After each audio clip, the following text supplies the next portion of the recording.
Hi, this is Sabrina. It's like 10 minutes after I gave my speech. Uh, one of my cats, one of them's right here, he actually knocked out the Wi Fi. So I have the recording on my laptop. So I'm just gonna play it and hope that that's okay.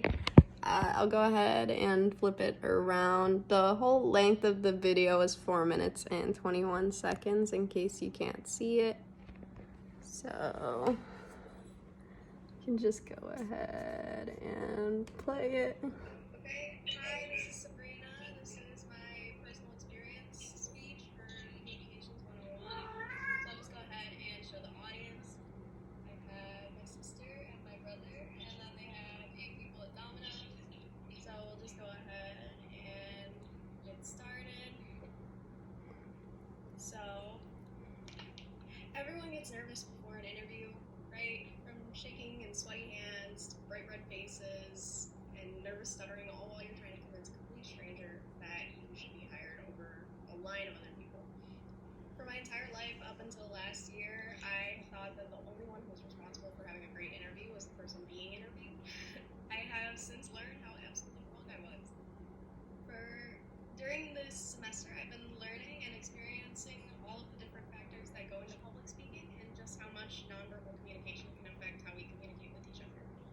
Today, I will be sharing what I've learned about nonverbal communication and how it affects the way we communicate. I will begin by going over the importance of kinesic nonverbal behaviors, and then I will describe a situation where my closed-off nonverbal behaviors impacted a situation. First, let me explain the different types of kinesic nonverbal behaviors and their importance. So, according to Chapter 6 of our book, kinesic nonverbal behaviors are nonverbal cues that result from the way people use their faces and bodies.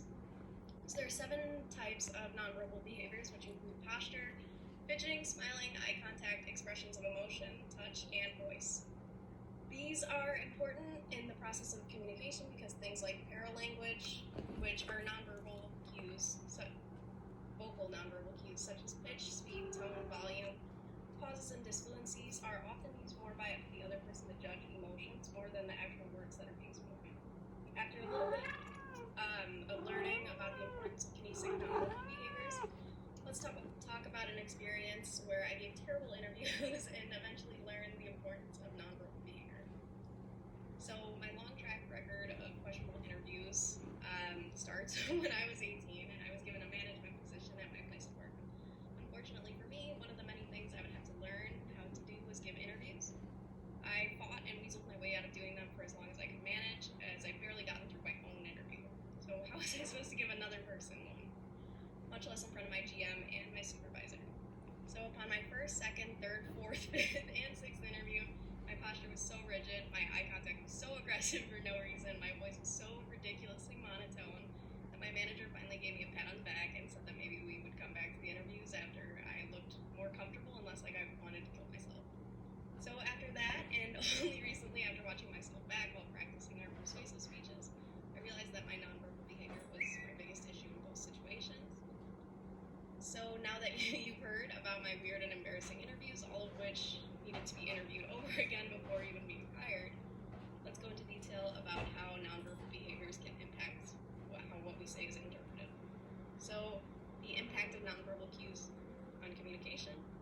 According to our text, fidgeting or manipulators is often manifested as playing with paper clips, clicking pens, and twirling hair, and is often a sign of discomfort and indicates a lack of confidence in the situation. So the best way to actually appear confident and capable in most situations, especially job interviews, is to limit things like fidgeting and disfluencies, which can be stammering or saying things like So you should also try to monitor your posture by keeping it confident and smiling within your limits and attempting to maintain eye contact. Often the best way to actually become confident in situations where you're not very confident is to fake it till you make it.